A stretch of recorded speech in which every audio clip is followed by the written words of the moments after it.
Hello and welcome to the Choralosophy Podcast. This is episode 173, Cultural Relevant Excellence, with Dr. Jeffrey Allen Murdock. This week I am excited to bring you a compelling discussion with the esteemed and often outspoken Dr. Jeffrey Allen Murdock. In this episode, we mainly center on three distinct but not unrelated topics. First, Dr. Murdock and I will talk about his passion for culturally relevant pedagogy in the choral context. We will discuss what this concept requires and what it means, as well as the common misunderstandings. What does it not mean? We then get into hearing the case from Dr. Murdock for the creation of the very first graduate program in Black sacred music. Jeff makes the performance practice argument for this area of academic study that I found incredibly convincing. The University of Arkansas's Center for Black Music is now a reality that is the first of its kind. Finally, in the second half of the episode, we discuss advice for choir directors in navigating the landscape of online music ed personalities. How do we separate the pedagogue from the marketing behind that person? How do we know if the person we are hiring to present a session can justify their claim of expertise? Jeff and I discussed this new phenomenon in our field over the last few years. I've done episodes on this before, and I will link one of them in my show notes so that you can find it easily. Of course, I felt personally connected to this topic as a person who makes part of my living from marketing choral pedagogy. Of course, I want my things that I present here, and when I go around the country to present, I want them to be really consumed by the people who it will help. But I also stand by my pedagogy. And so Jeff and I have a great conversation about ways that a young teacher, for example, could enter the profession in this modern world and keep their head on straight, so to speak. So stay tuned. This one's jam-packed. I'll see you at the end. Did you know that listening to this show is like a golden ticket for discounts? You can get discounts when you sign up, you and your students, at sightreadingfactory.com, and you can plug that code in every year to keep that 10% discount going and support the show all at the same time. You can do the same thing at mymusicfolders.com every time you order the best choir folders on the market. You can do that at Graphite Publishing and EndeavorMusicPublishing.com when you order some of the best online printable sheet music in the industry. All of these websites will allow you to enter Choralosophy at checkout to get a discount. So make sure you do yourself and the show a favor by remembering to do that every time. If you are a Choralosophy listener who finds value in this content, in the resources, and just in the conversation, you might consider supporting at Patreon. You can go to patreon.com/Choralosophy and sign up to support the underlying costs of this show. It is a huge deal for me when you do that, and it shows your thanks, but it also helps me continue to do this. The show is produced on Patreon by Venture Studios, Ryan Main, Michael Heron, Kyle Peterson, Stephen Kathy Kakachik, David Kowalczyk, Max Jackson, Ulrika Igrain Munoz Alarcon, John Warner, Angie Schilling, Nathan Hines, Jared Hendricks, Brian Long, and Jonah Clixbull. All right, everybody, I am here with Dr. Jeffrey Allen Murdock, and we are going to be talking about a variety of topics that I have been excited to talk to Dr. Murdock about for a while now. I've been seeing Jeffrey Allen Murdock as kind of a thought leader in addition to being a choral leader. And of course, in the United States, we have the American Choral Directors Association. He's been active in leadership in that organization as well. So I'm just really excited to have you on the show. Welcome, Jeff. Hey, thanks, Chris. I'm so excited. So excited to be here. Why don't you start by just telling us a little bit about you, kind of a little the biographical, the choral origin story. Why are you a choir director? Well, I was born by the river. I won't do that. So I was born in I'm from South Mississippi. I was raised in what people would call the wrong side of the tracks in South Mississippi. I grew up in church, man. I grew up playing piano and playing organ. When I was 5 years old, I would like beat on all the things and play on all the things and like pretend like line up all my sister's dolls like a choir, and like we would just do the things. And so it was in me from the very beginning. And so at 5, I had a family friend pay for formal piano lessons for me, and as a result, I learned classical piano, and I was conducting the church choir by the time I was playing for Sunday school by the time I was 9, and I was conducting the chorus shortly thereafter as a teenager. And so I was in choir and band in high school and middle school and all of those things. And then it was in my junior year, 11th grade year, it was Ocean Springs High School choral festival. We were singing, as choral festivals happen at the end of the year. Ocean Springs High School sang Moses Hogan's Elijah Rock, and it changed my life. And I Hmm. decided I want to do that. And so I went to school to become a choral director. I didn't know what that entailed.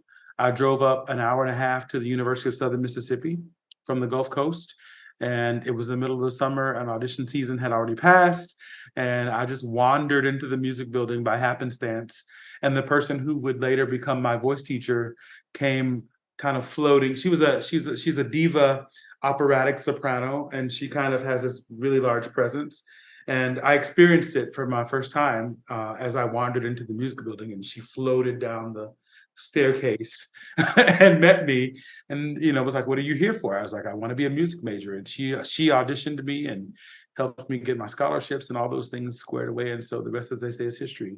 Bachelor's and master's at Southern Miss in music education and choral conducting, respectively.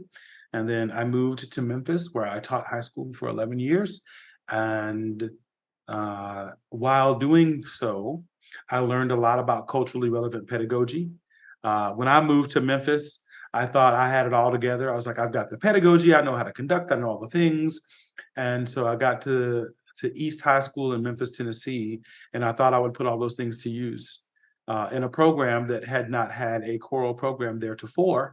And I could not have been more sadly mistaken. And so um, those students hated me that first year, and I didn't like them very much. And we had to figure things out, and we had to figure out how to find the common ground. And so what I learned was that I didn't have to take gospel music. I didn't have to take um, the music that of their culture out of the toolbox in order for them to be successful. I could just take that music and use it to add other things to their toolbox. And so I was doing what I now know is culturally relevant pedagogy at East High School back in 2005 and 2006, um, and have become a champion and an advocate of culturally relevant pedagogy since then. So at the time, I was teaching and enjoying it.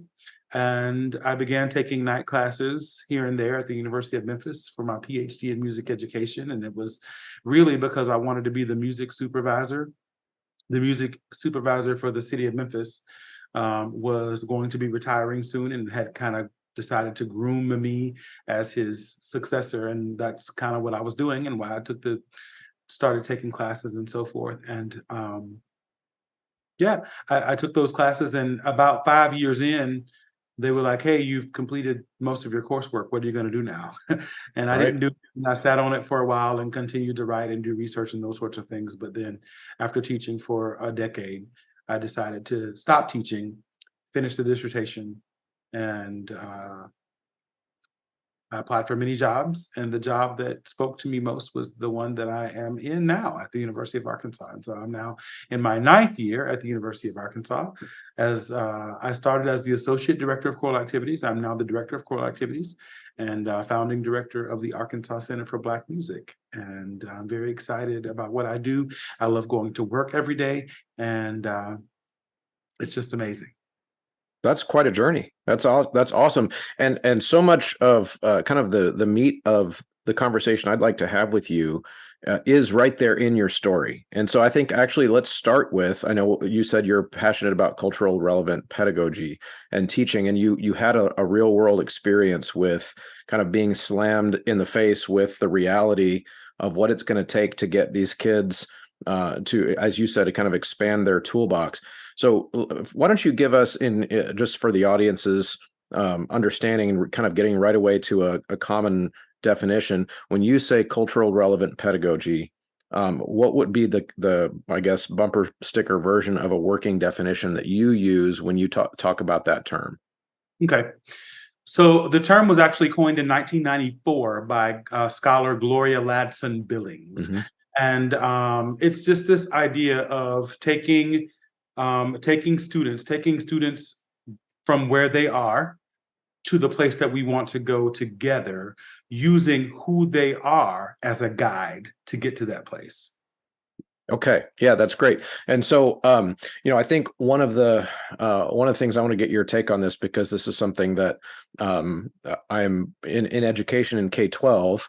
We are very familiar with the concept, even if we're old like me, where maybe that concept was not very common when I was in a school of education, but it was out there. I'm not that old, but it wasn't really part of my everyday training when I was an undergraduate. But nowadays it's in teacher presentations, it's teacher trainings, it's all over the place.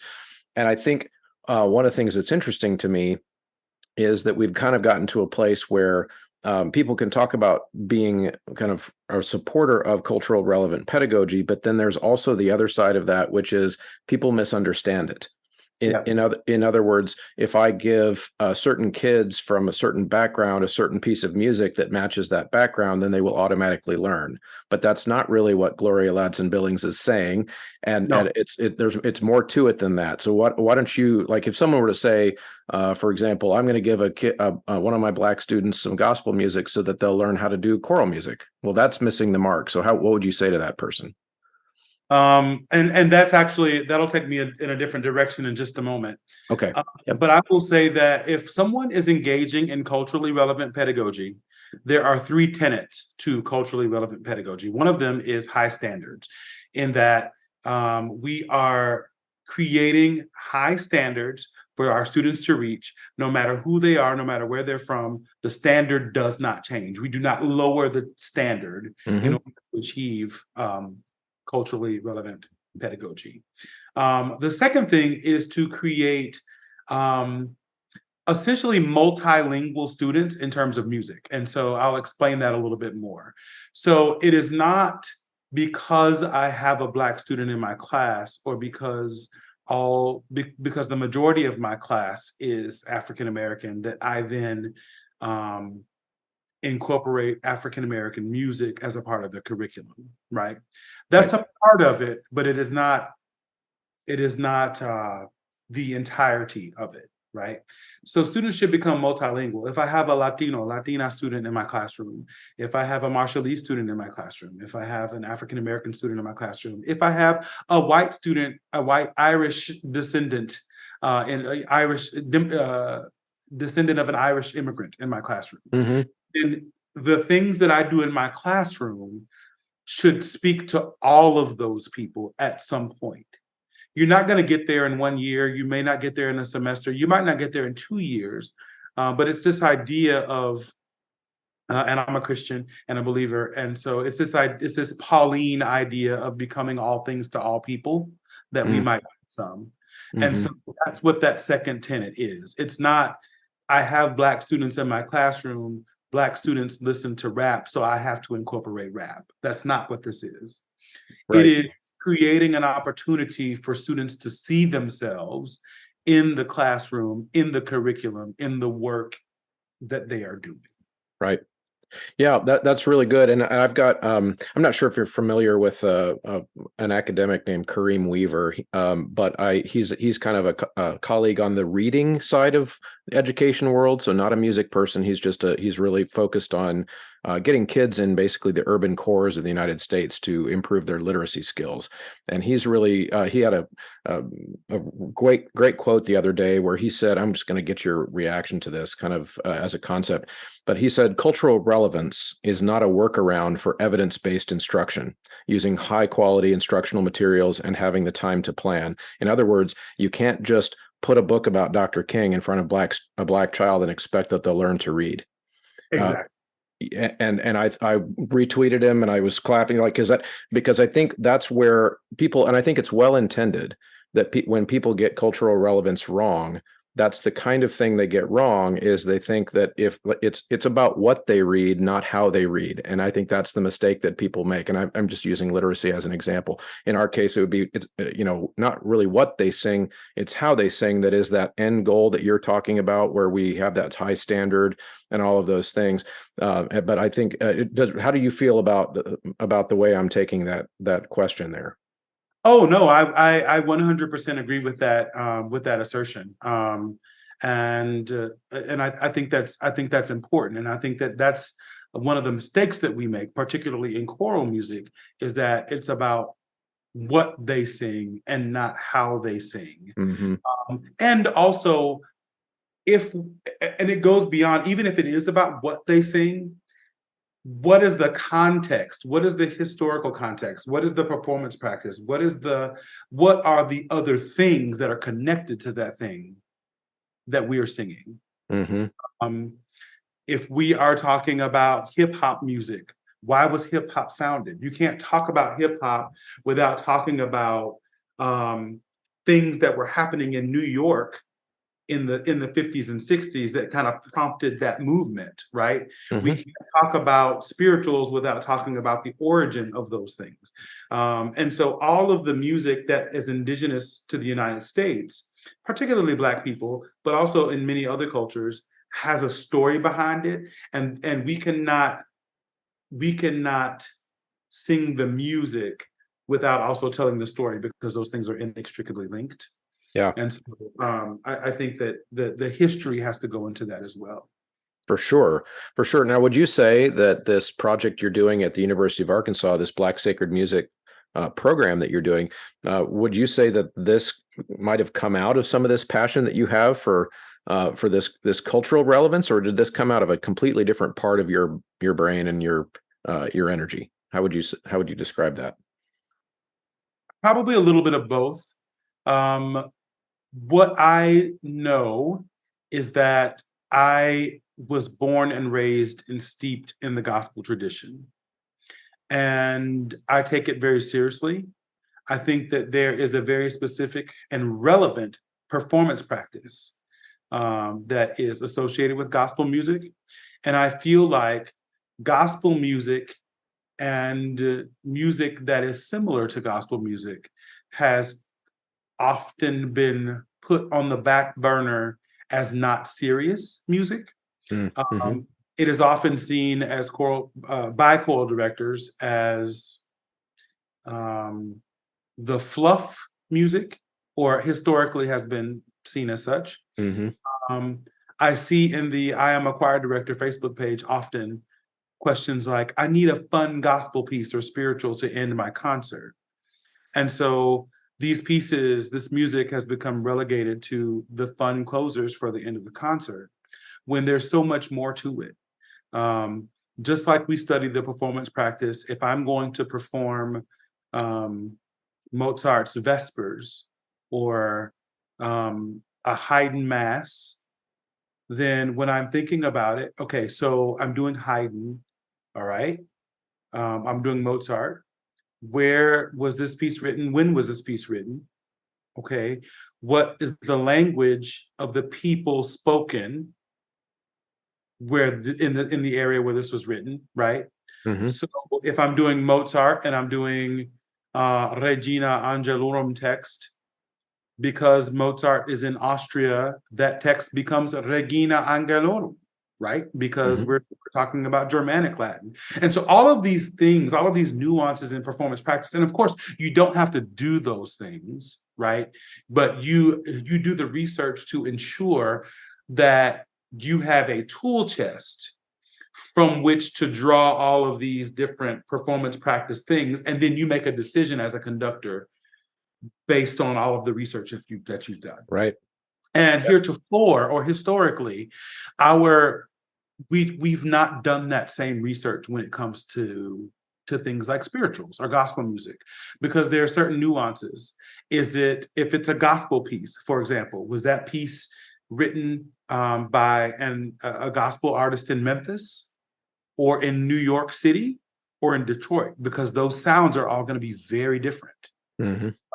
than they would be even if it was a West Coast sound. So all of these different cities, gospel music emerged in a different way, and the sound emerged very differently. And so if you don't do the research, then you don't know those things.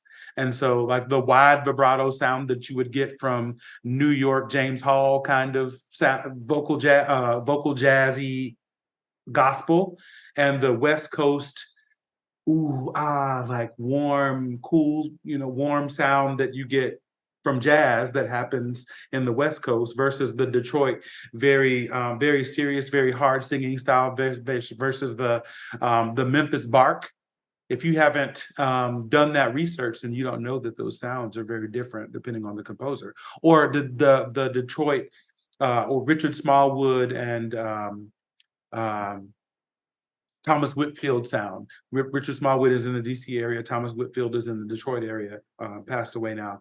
But they blended classical and gospel music to create this very unique new sound.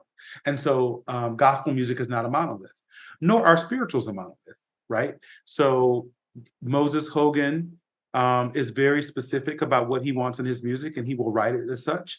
When you're reading Hall Johnson stuff, there are things that you have to know based on the performance practice and kind of make assumptions and musical decisions based on those things. And so composers are different in different time periods. So this idea with the master's degree in Black sacred music was to legitimize the study of this music. Because for so long it's been considered back burner material, fun material, fluff material. But as a Black person who has immersed himself in this music for so long, I have found that offensive. And there is a large contingency of people who look like me, who do the same thing that I do, who also feel the same way. And so I think I hope that this program is doing a service to the profession and that it is legitimizing Black sacred music and the research therein. So as a part of the program, awesome. Go ahead. Oh, as a part of our program, we've got world-renowned scholars teaching music research courses. And so music research, here's another example. In a regular bibliography class, and for example, the University of Arkansas, our students can go to a Groves dictionary or to the internet or to wherever else they want to go and study Buxtehude and all of the compositional techniques of Buxtehude and how we should perform those things, the performance practice, and what type of ensemble should sing it, and how many voices should sing, and what types of instruments we should use. But with gospel music and Black music or spirituals or any of those things, the history is short-lived because that history starts in 1699 here in the United States. And most of it is oral history. And so our research classes teach our students not only to be able to research in a traditional way, in a traditional manner, but how to be able to also trace those oral traditions back to the sources. And to be honest, again, it was oral history, but a lot of our history was destroyed when African slaves were brought from West Africa during the African diaspora. And so a lot of that oral tradition, we have to have a way, and scholars have indeed implemented ways of doing that research from oral traditions. And so our program teaches you those things. It also teaches the performance practices of gospel music and other forms of Black sacred music. While we don't rock and clap and sway on spirituals, but we can do it in gospel music, so forth and so on, how those two different genres have very different trajectories and very different origins and so forth. And so there's the practicum side of the degree, and there's also the research side of the degree, and I'm very proud that we were able to offer that at the University of Arkansas. Yeah, no, that's just an amazing thing, and I think your explanation of how and why a degree like this is important is, I think, dead on, because I think some folks would get that sense of gospel music or Black music because of all the reasons you listed is not as academically valuable, possibly because of the well, there's a lot of reasons. I mean, there's racism and those types of reasons, but then there's also just the plain old academic bias reasons. As in, because I can't cite the source, because I can't find the textbook that already exists on that, because I can't find scholars that have written about that, I therefore can't write a paper about that, and I'm going to move on and I'm going to choose some other topic. But in reality, every music that has ever been taught in universities has all of those has all of those characteristics. And I think what you're doing, and feel free to push back against this, but it sounds like what you're doing with this project is trying to put gospel music on that level so that we can start a body of research and a body of citationable writings, so that can start to put that music on par with all the others in the eyes of the next generations of students. Is that fair?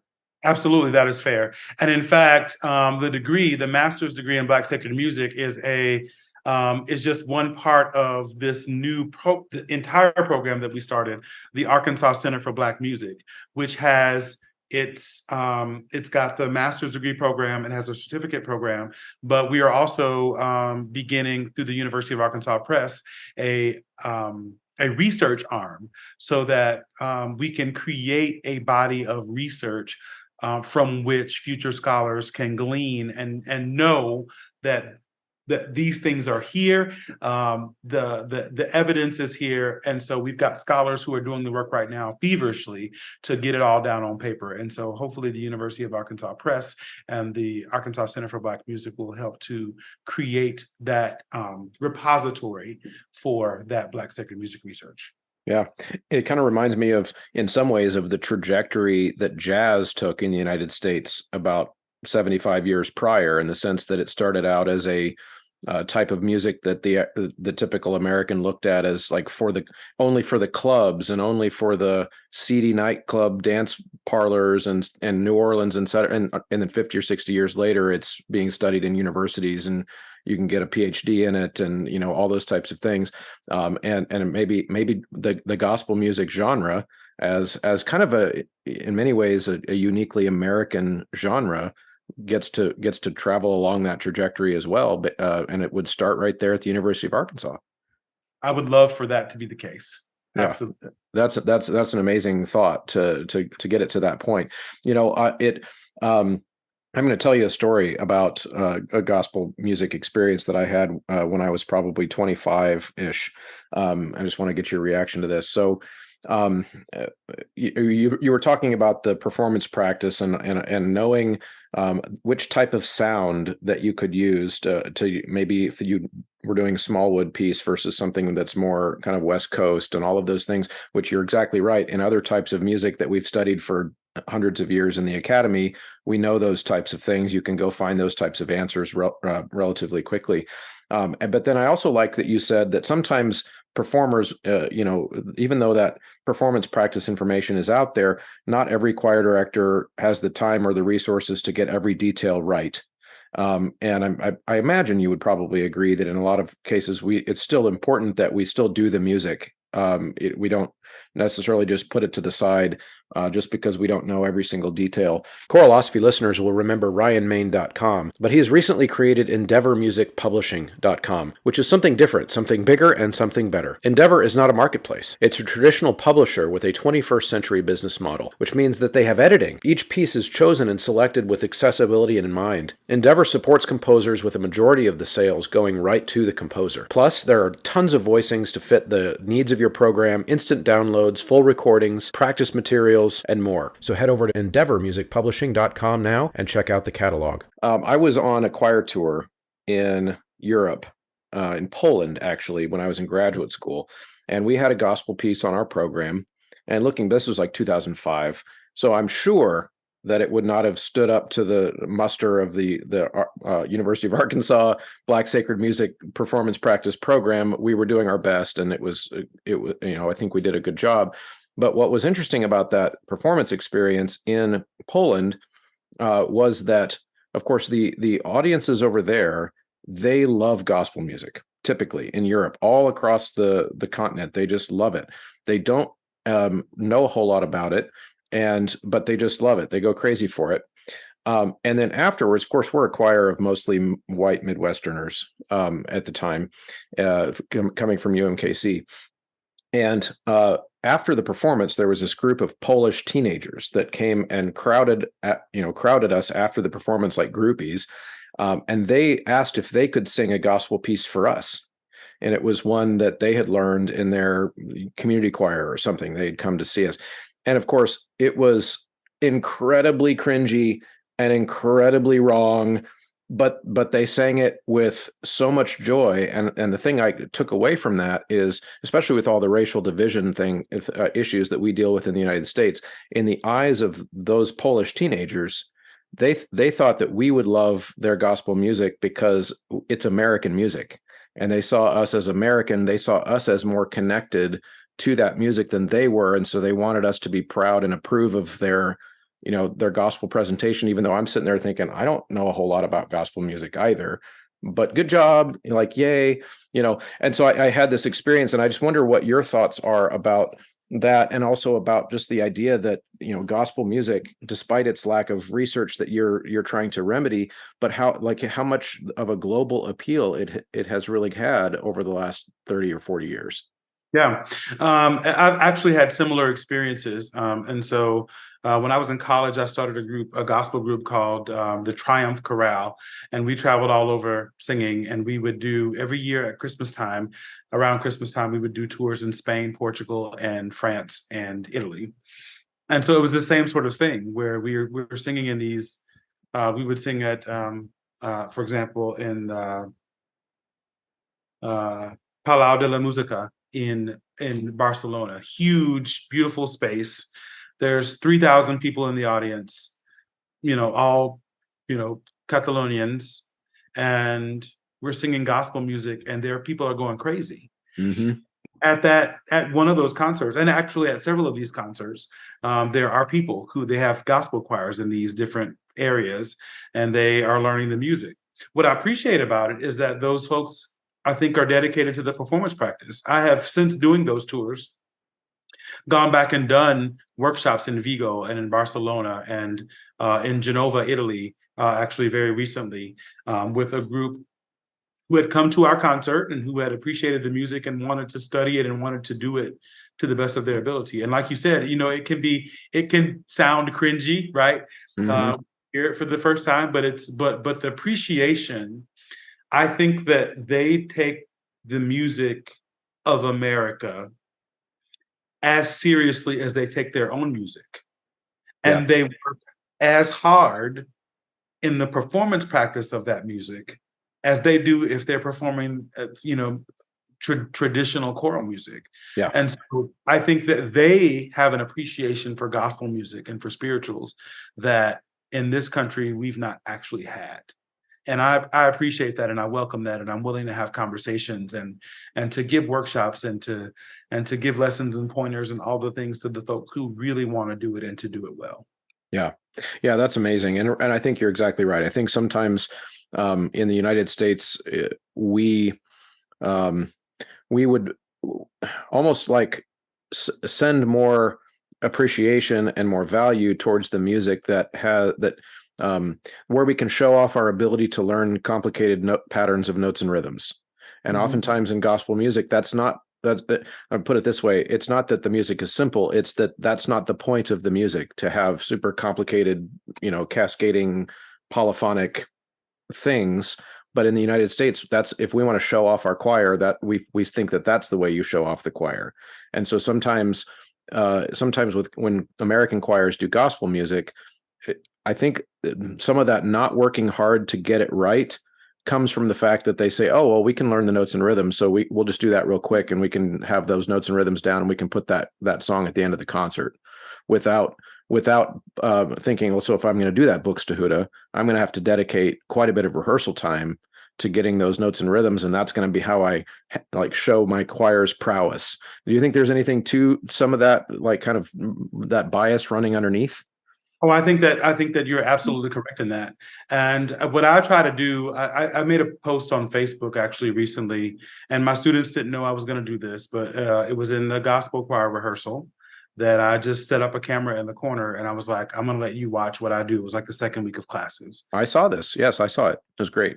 Well, and I think it's important for folks to know, like I can't even remember what we were singing the day, but that particular day, but there's certain nuance, like even though it might be 3-part harmony, in some cases 4-part harmony, there's certain nuances to gospel music that require quite a bit of work. You'll notice that I spent quite a bit of time on one of those gospel tunes that they were learning by rote to ensure that every word happened the way it was supposed to happen. Every little melisma, right? Every little happened at the same exact time, the way that it was supposed to happen, the way that syllabic stress was supposed to happen, and those sorts of things. And so I don't feel like we take that kind of time with spirituals, probably more so than gospel music, but I don't think that we take that kind of time with gospel music at all, even though it's a genre worthy of getting right. Yeah. And not just singing lazily. Yeah, I totally agree, and I think that's a really good way to put it. Now, speaking of your Facebook, I came across the idea for the very first time to try to have you on the show because I love how outspoken and frank you are on social media. That for people who follow my social media, they would know that I would respect that because they hear me talk about that all the time on the show. Is like I think we have to have if we're seeing something that we think is pernicious or even misguided in our profession. I'm always on this show harking back to the days of ACDA conventions before Facebook, where arguments would go into in the bar at the convention until 1 a.m. and then the next day we would part as friends and come back to the convention and all of that. And I think that is a lost art in some ways. And so one of the things that I saw that you have been vocal about is kind of in a broad sense that the way that we in our music education, if we're wearing our music education hat, the way that we kind of decide who our thought leaders are, aka who's our clinician going to be, who is our expert to do the presentation at the convention going to be, who is going to be our choral celebrity, so to speak. And I think that's something I've talked about a lot on the show as well. But one of the posts that you made, which I think was just spot on, and I have it here in front of me just so I don't get it wrong. But it says, beware of folks who claim to be experts in music education who have never taught in a K-12 classroom. And then it said also, or have just done so for a little bit. And you said, ask questions, people, which I just love. I love that turn of phrase. So this is something that has been a passion point of mine as well. In other words, who gets to be the music education expert? Is it somebody who has a PhD but has never taught? Or is it somebody who's been teaching with great success for decades? Or is it some mixture of both? So what kind of inspired you to make that post? And where was your head at when you think about things like that? I do think that it is some mixture of both. Yeah. And I do not believe in gatekeeping. And I've been accused of that actually in our profession. When I make these posts, people are saying, well, you think that only people with degrees or, with doctorates should do this, and only people with, this amount of teaching experience should do that. And I do not think that is the case. So I want to offer the disclaimer that I don't think that degrees or years of experience and do an expert make. However, if a person, let's just say I apply for a job at McDonald's, okay? I go to McDonald's. I don't have any experience at McDonald's. I've never flipped a burger. I've never dropped French fries. I don't have any customer service experience. What does it look like for me to finish my training after 2 weeks and then walk up to the manager and say, I want to be the manager now? I have no experience. And so there are things that you learn on the job that make you a good manager. Mm-hmm. There are things, sometimes you got to get burned by the grease a few times, with the fries to know the pitfalls to avoid. And so that particular post came as I saw lots of folks entering the profession. And I do think that this is, it may be a post-pandemic thing. It may be a generational thing. I mean, I'm old. I'll be 43 next week, or this week, actually.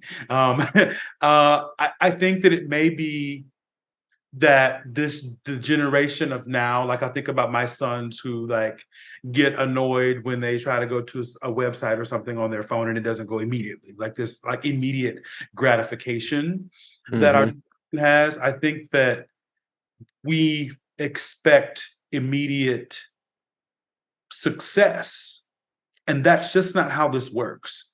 So my first teaching job at East High School that I described a few moments ago, it was 4.5. They didn't have a choral program to speak of when I got there, other than, just like we would piecemeal a choir together to do assemblies and whatnot, and it would be student led and so forth and so on. But it wasn't until my fourth or fifth year. It was my fourth year with my middle schoolers because it was a 7 through 12 school. It was my fourth year for my middle schoolers and my fifth year for my high schoolers that we got our first superior rating at Choral Festival. It wasn't that I wasn't doing good work. It wasn't that I wasn't giving my all to the students. But it took time to get there. It takes time to figure out who you are as a teacher. It takes time to figure out what works in a classroom. It takes time to figure those things out. It takes time to decide what your vision for your choral program is. I might have walked into the program and said, I want my choir to sound like X high school from this city, USA. But my motto is teach the kids you have and not the students you wish you had. Right. Right.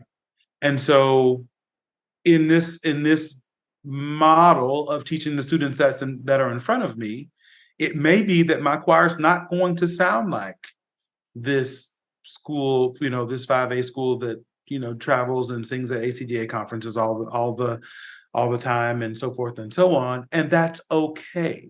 It's okay to have that program if you are doing what you can to ensure that you are producing musically literate students, students who are going to love music moving into the future, students who become independent musicians. If you're doing all of that in their classroom, if you never see an ACDA stage, that's okay. If you never see ACDA leadership, that's okay. It's taken me 15 years. And I'm not saying, I feel like I sound like the old man yelling at the cloud, right? In the Bart Simpson meme, right? That it took me 15 years to do this, and you want to be famous today. And if you have the goods, if you have the track record of excellence, musical excellence, then I think that then you're able to offer. And I say this, I think that many of us are offering ourselves as the experts. And in prior generations, people would see the work that you were doing and then recognize you as the expert and then ask you for your opinions, for your best practices, so forth and so on. Mm-hmm. So I think that there's a generation now of folks who say, well, I just finished my degree and I know about this, and now I'm an expert, and you need to pay me $1 zillion to come do this thing. And I just don't think that's right. Right. Well, yeah, and I think no, that's interesting because I did an episode on this show in, I think maybe even the year or two in, where I had noticed this issue, and this was back before kind of back before people were paying me to come around and talk about being an expert. But in it, and so I noticed the same thing, and I kind of came up with my own list of like, okay, instead of naming someone as the expert because they look sexy on social media, what if we looked at a lot of things you just said? What if we looked at a consistent track record of musical excellence? What if we looked at a consistent management of choral programs that are flourishing? Do people want to sing for this person? Has that been happening over a long period of time? Does the director that we're talking about have a track record of better and better music making over time? And I think where sometimes people get into trouble is they say, do you mean that if your choirs or if my choirs aren't as good as yours, then I'm not as good of a choir director as you are? And I think that's missing the point, because there are, like you said, there are definitely people, or you hinted at this, I think, where there are definitely people in different situations that teach in very, very different situations. And maybe the final product doesn't sound like an ACDA National Convention performance, but that person is a master teacher because look where those kids started. Yes, Like exactly. Yeah. And I think we need to come up with, in our choral profession, we need to come up with some way to recognize and reward those people who maybe aren't able to get to the ACDA National Convention as a performing choir, but they are changing people's lives with music on a regular basis. Yeah. Thoughts about that?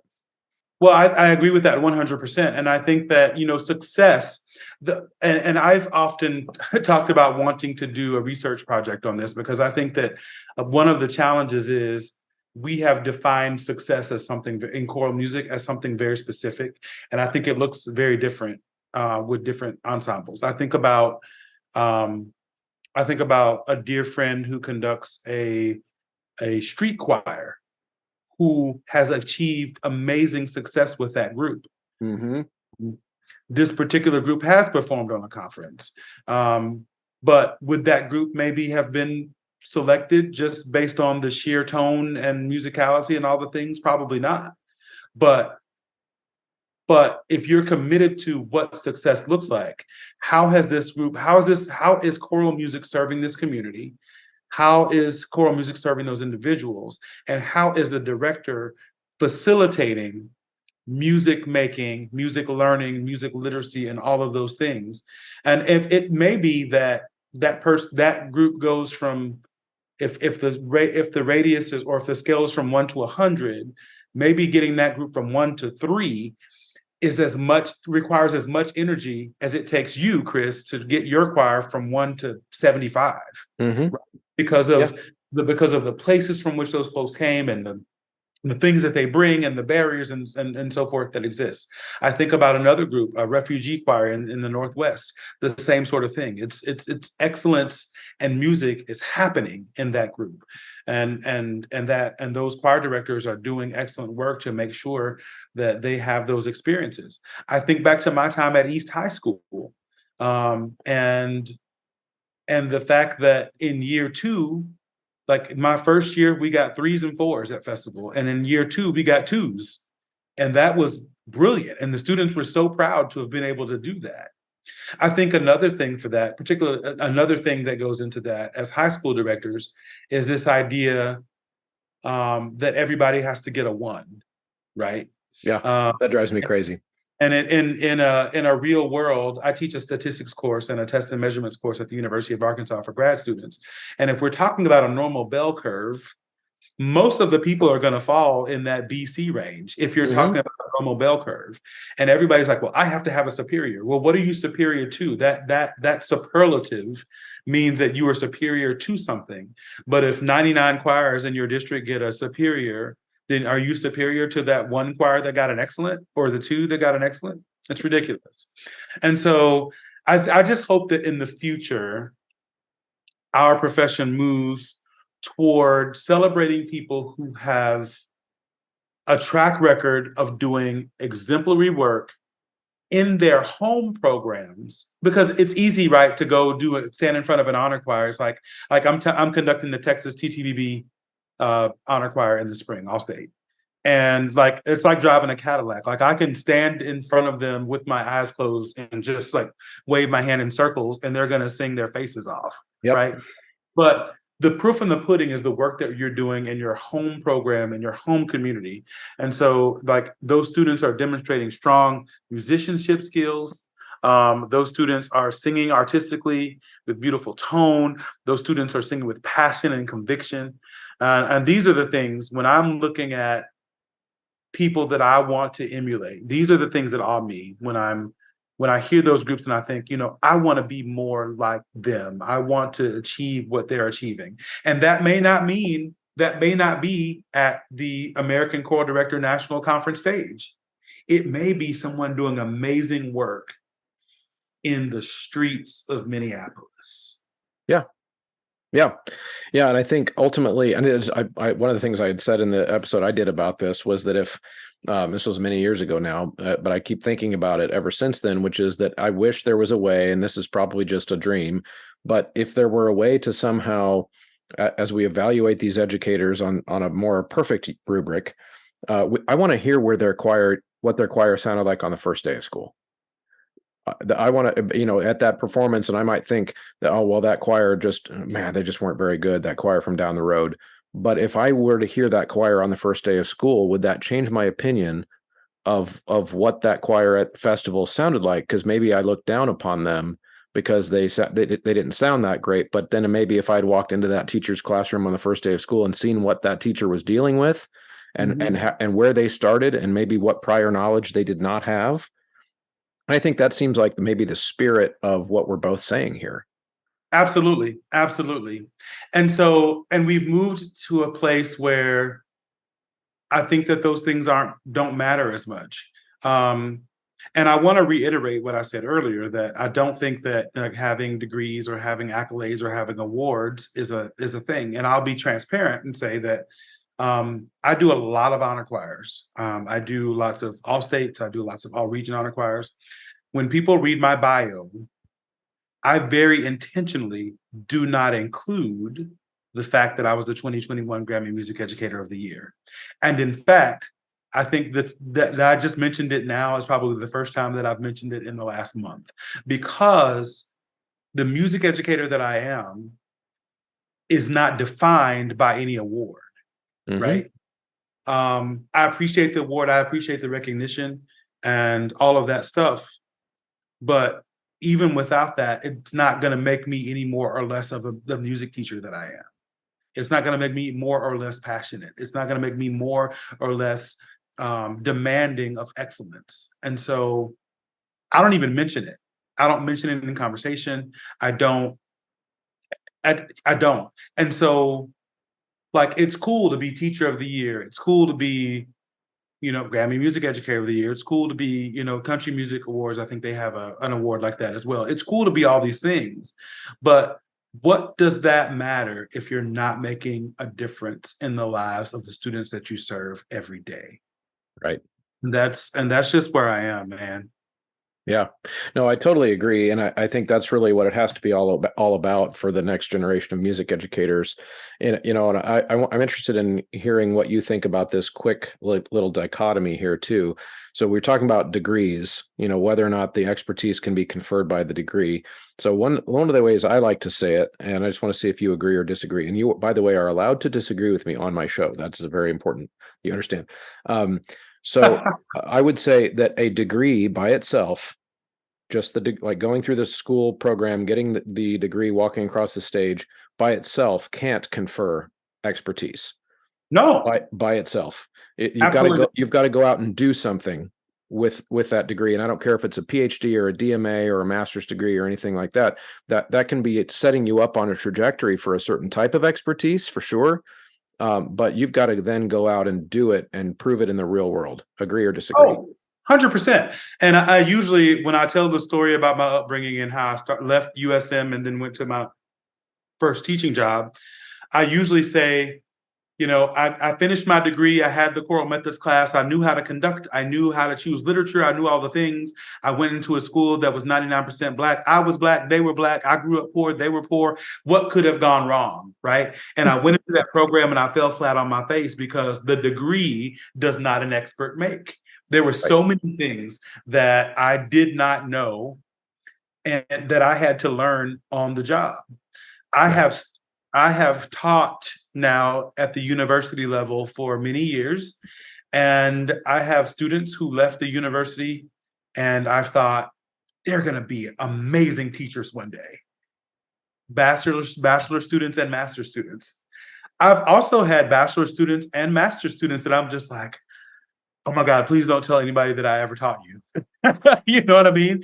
Because I wonder if they get it, right? Because in their minds, it's I have everything I need to be successful. And now I'm going to take this and now I'm going to go and change the world. And I want them to change the world. But to think that you know everything that you need to know when you finish your degree program, I think um, is highly and unrealistically optimistic. Right. Even when I finished my PhD, I didn't know what I was doing when I started my first job. When I started at the University of Arkansas, I had no clue of what it was like to be a collegiate choral director. I mean, I thought I did, but then when I got in there and I started doing it, it took me 4 or 5 years to kind of figure out my bearings and how to do it. And so I don't think that one having a degree of any kind um, does an expert make. In fact, there are choral directors that I look up to who only have bachelor's degrees or who are not yet even out of. I met during the International Conductors Exchange this summer. I met a couple of students from not from the U.S., from other countries, who were amazing conductors and had brilliant musical minds. And I was like, I admire this person who is 25 years my junior, who does not yet have a degree, but who has this brilliant idea and concept of what it is to be a choral music educator. And I was Yeah. like, what can I learn from them? And so I feel like I can learn from anyone. But once a person has reached a place of, I know all the things and you can't teach me anything, then I am not willing to learn from that person. Isn't that funny how that works? We need learning to be reciprocal. And I say Mhm, we, just meaning humans. Like if you've made it clear to me that you can't learn anything from me because of whatever it is, then I'm very likely to close myself off to what you might have to say. mhm, And I think that's true of our students when we teach in classrooms. I also think it's true of colleagues when we speak online. I think it's true of really, basically my motto is that nobody knows everything. mhm. Nobody knows everything, which Nobody knows. means which means that any person that you ever talk to, theoretically, you could learn something from that person. Yes. And that has to be kind of a position of openness, because I think kind of back to this idea of the degrees not conferring the expertise. I've gotten myself into trouble sometimes, but when I say these things, because people are very protective of their degrees, and they feel like they've earned those stripes, and they earn then the respect that comes with those stripes on their shoulder, so to speak.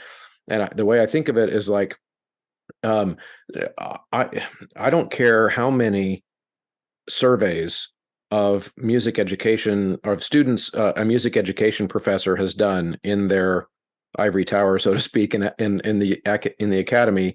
I don't care if they've done 100 studies on students from the university level.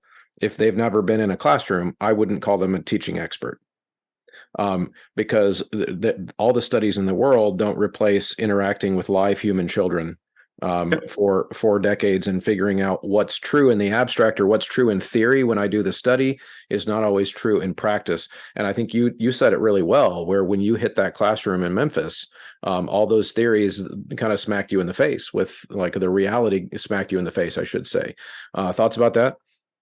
Well, I like that you've just said that the experience is important, and I hear that, and I also think beyond that, that continued experience is important. So this is why, in addition to the work that I do in at the University of Arkansas, I'm regularly volunteering at, like, we have a community outreach program that has acquired of um, uh, at-risk youth, and I do that for free to be in the classroom.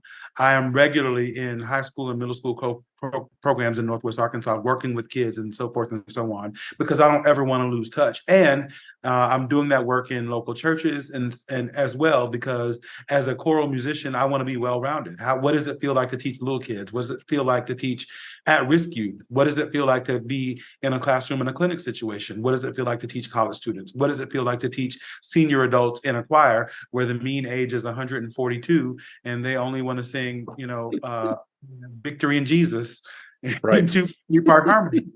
And so and I do a lot of these things on the side because I don't ever want my tools to become rusty. And I want to always remain relevant.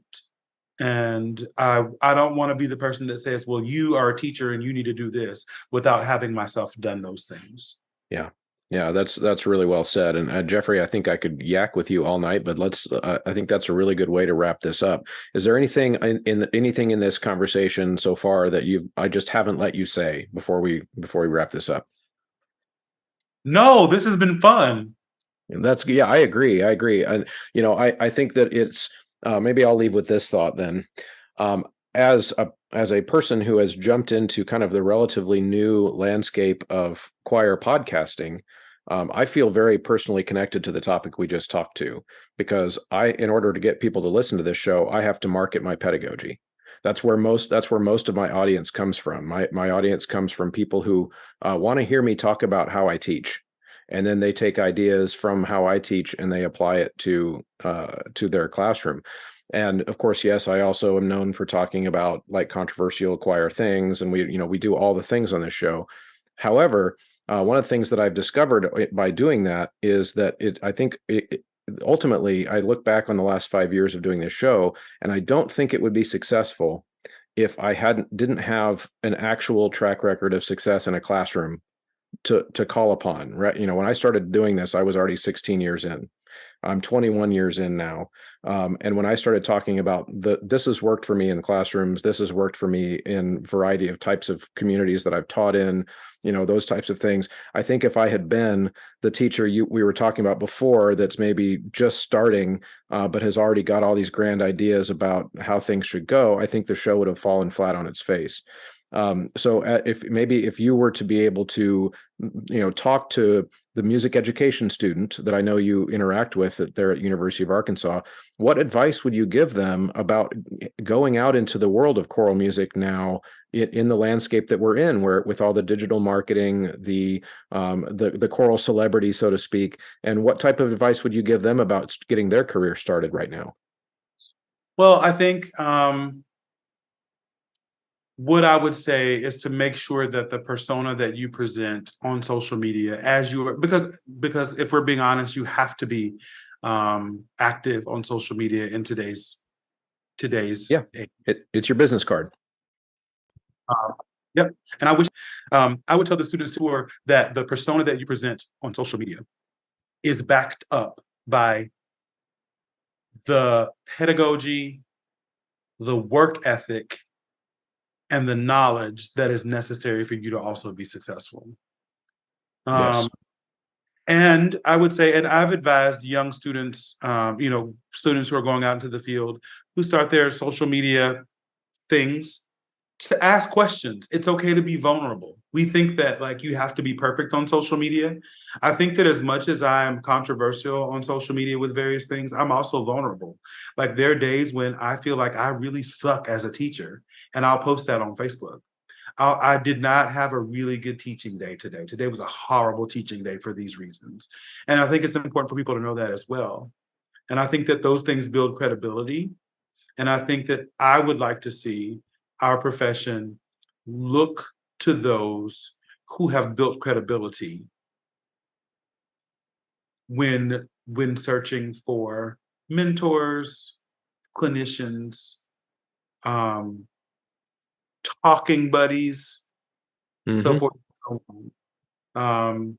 Because I think that, social media is one thing, but once you peel back all of those layers, what's really happening in the life of that musician and in the life of that musician, the classroom that musician curates.